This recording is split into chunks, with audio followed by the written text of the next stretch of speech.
ओम सच्चिदानंदरूपाय विश्वोत्पत्त्यादिहेतवे तापत्रय विनाशाय श्रीकृष्णाय वयं नमः।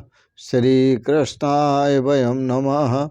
ध्येयं सदा परिभवग्नमभीष्टदोहं तीर्थास्पदं शिवविरञ्चिनुतं शरण्यं भृत्यार्तिहं प्रणतपालभवाब्धिपूतं वंदे महापुरुष ते चरणारविंदम।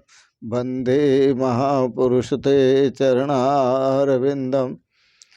ओम अखंडानंदबोधाय शिष्य संतापहारिणे सच्चिदानंद रूपाय तस्मै श्री गुरवे नमः। तस्मै श्री गुरवे नमः।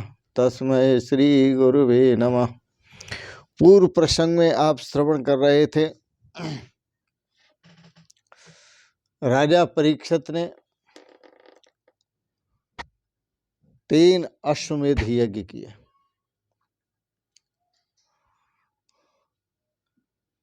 इसके अनंतर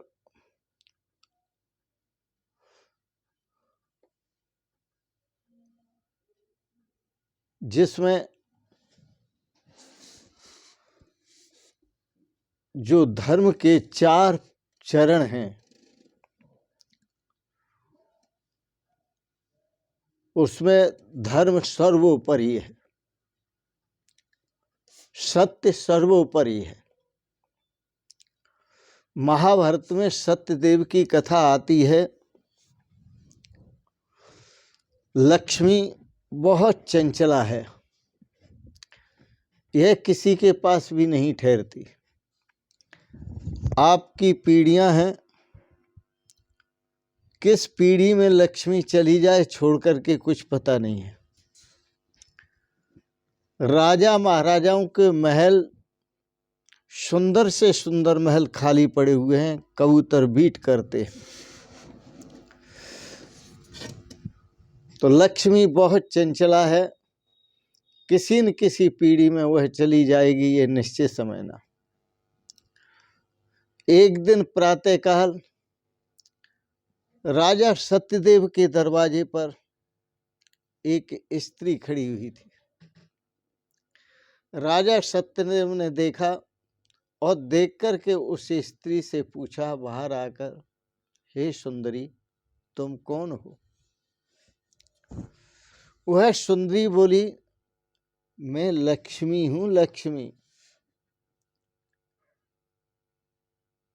जब उसने कहा मेरा नाम लक्ष्मी है, तो सत्यदेव राजा ने पूछा, फिर मेरे घर से क्यों जा रही हो? बोले बस जा रही हूं, तुम्हारे घर से जा रही हूं। राजा ने अनुज्ञा दी, बोले जाओ, जाती हो। तो जो धर्मात्मा पुरुष होते हैं वो लक्ष्मी की परवाह नहीं करते, वो नारायण की परवाह करते हैं। वो लक्ष्मी से प्रीति नहीं करते, पर नारायण से प्रीति जरूर करते हैं। कुछ देर बाद एक सुंदर पुरुष भी बाहर निकलकर दरवाजे पर खड़ा हुआ। राजा ने उससे पूछा, भाई तुम कौन हो? उसने कहा, मैं दान हूं। तो उसने कहा, तुम मुझे छोड़ के क्यों जा रहे हो? उसने कहा, जहां पर लक्ष्मी रहती हैं वहीं मेरा वास होता है, जहां लक्ष्मी नहीं होती वहां मेरा वास नहीं होता। राजा ने उसको भी जाने दिया। फिर इसके बाद में तीसरा एक पुरुष और खड़ा हुआ बाहर आकर के। उससे राजा ने पूछा, कस्तम तुम कौन हो? उसने कहा, मैं सदाचार हूं। जहां लक्ष्मी नहीं होती, जहां दान नहीं होता, वहां मैं भी नहीं रहता। मैं सदाचार हूं, लक्ष्मी और दान के अभाव में जा रहा हूं, मैं क्या करूंगा यहाँ पर अकेला। राजा ने उसको भी जाने की अनुमति दे दी। फिर एक और सुंदर पुरुष बाहर जाते हुए देखा राजा ने, और उसको कहा ठहरो। राजा ने उसे भी जाने दिया। उसने आज्ञा मांगी, राजा ने अनुज्ञा दी, उसे भी जाने दिया, वो यश था। तो दान, सदाचार और यश, ये धर्म के 3 पैर हो गए। अब कुछ देर बाद एक और युवक निकलकर जाने लगा। राजा ने पूछा, तुम कौन हो? उसने कहा, मैं सत्य हूं। ये धर्म का 4था चरण है, 4था पैर है। उसने कहा, मैं सत्य हूं।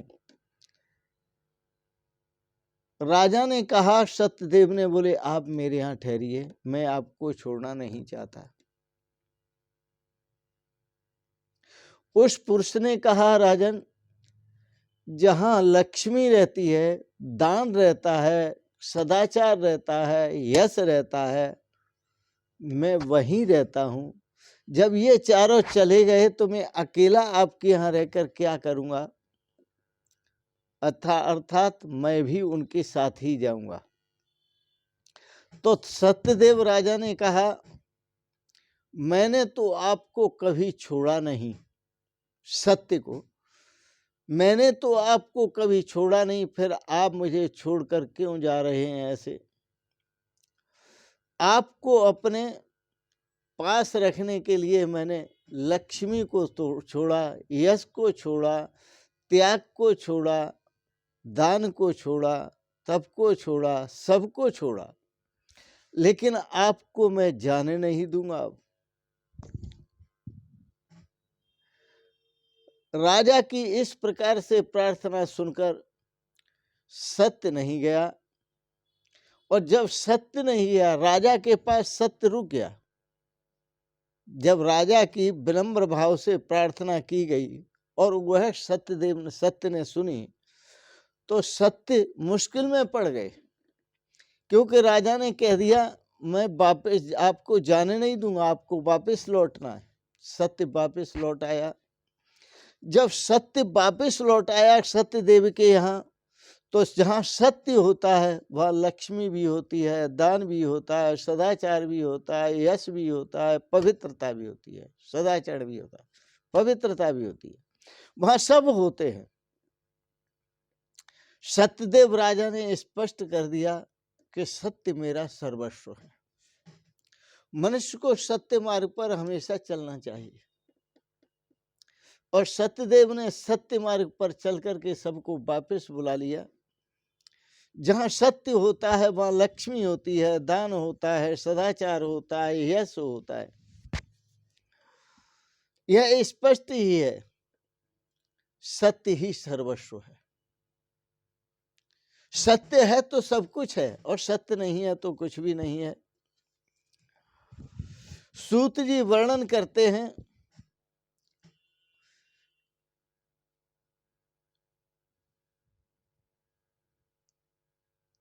त्रेता में सत्य चला गया। सतयुग में सत्य था, त्रेता में सत्य चला गया, और द्वापर में तप चला गया, कलयुग में पवित्रता चली गई। धर्म के 4 पैर हैं, 4 चरण जिन पर धर्म टिका हुआ है। धर्म टिका है सत्य पर, तप पर, पवित्रता पर, दान पर। कलयुग में तो गोस्वामी तुलसीदास जी ने कह दिया, ये न के न विध दीने दान करे कल्याण। जिस प्रकार से कैसे भी दिया जाए दान, ये तो खेत में बोया हुआ उल्टा सीधा बीज है। कोई किसान अपने खेत में उल्टा सीधा बीज डाल देता है, वो उगता है, और एक दाना का जो बीज है वो कई गुना लेकर के आता है। इसी तरह कलयुग दान प्रधान है। येषां न विद्या न तपो न दानम ज्ञानम न शीलम गुणो न धर्मा ते मृत्यु लोके भूभार भूता मनुष्य रूपेण मृगाश्चरन्ति।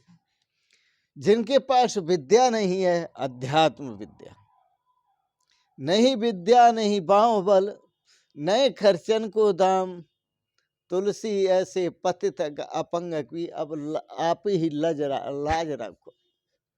नहीं विद्या नहीं बाँव बल, नहीं खर्चन को दाम, मुझसे पति अपंग की, पति राखो श्री राम। हे श्री राम, हमारी लज्जा आप ही रखो। ऐसाम न विद्या तपो न दानम, जिनके पास न तो विद्या है, न तप है, न दान है, न सत्य है, न पवित्रता है। ऐसाम न विद्या न तपो न दानम, ज्ञानम न शीलम न गुणो न धर्म। न ज्ञान है, न सुंदर स्वभाव है, शील है। ज्ञानम न शीलम गुणो न धर्म, किसी प्रकार का कोई गुण भी नहीं है। ते मृत्यु लोके भूभार भूता, मनुष्य रूपेण मृगाश्चरन्ति।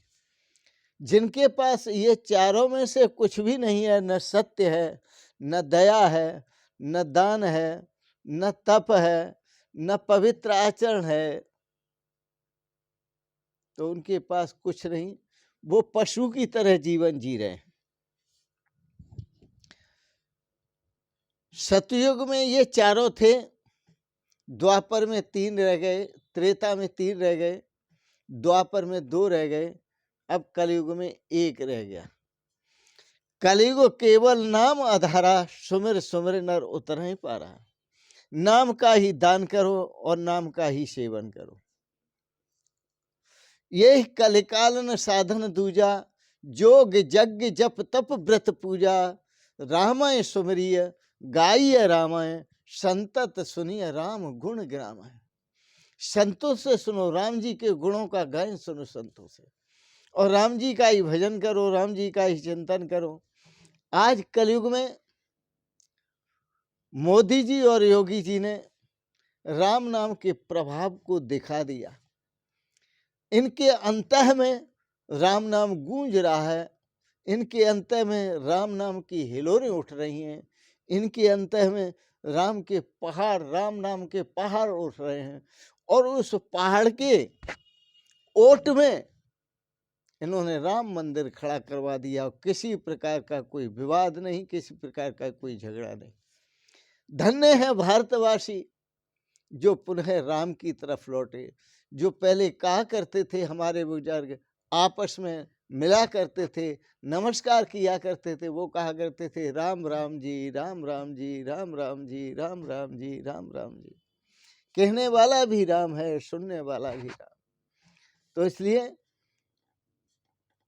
आज के प्रसंग में, इस महान कलिकाल में, एक तो दान ही प्रदान है। वो दान चाहे जिसका हो, आप दान दें, अन्न का दान दें, वस्त्र का दान दें, औषधि का दान दें। हमारे ट्रस्ट में ये सब काम होते हैं। और चाहे आप नाम दान दें, ये नाम दान सबसे बड़ा है। वस्त्र दान पहनोगे फट जाएगा, अन्न दान खाओगे मैला बन जाएगा,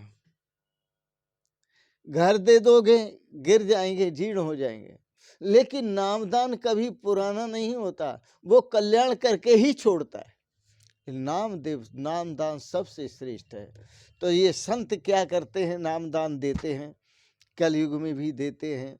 सुमरे और सुमरावे, खुद भगवान के नाम का सुमरन करते हैं, और सामने वालों से जो दूसरे हैं उनसे भी राम नाम का सुमरन कराते हैं। तो सुमरे और सुमरावे, स्वयं सुमर कर भवसागर से पार होते हैं, और दूसरों से सिमरा कर भगवान इस भव सागर से पार करते हैं, भगवान से मिलाते हैं। ये संतों का काम है। तो इन शब्दों के साथ ही आओ आगे कदम बढ़ाएं, भगवान से मिलने के लिए तैयारी करें, और भगवान के दर्शन की तैयारी करें। सब अयोध्या जा रहे हैं, आप भी अयोध्या जाएं। और मैं तो ये कहूँगा, वहाँ न पहुँच पाओ तो यह आपकी जो पुरी है, पुर नामक नगर है, मतलब ये शरीर जो है यही आपकी अयोध्या नगरी है। इसमें हृदय देश में भगवान श्री राम का वास है।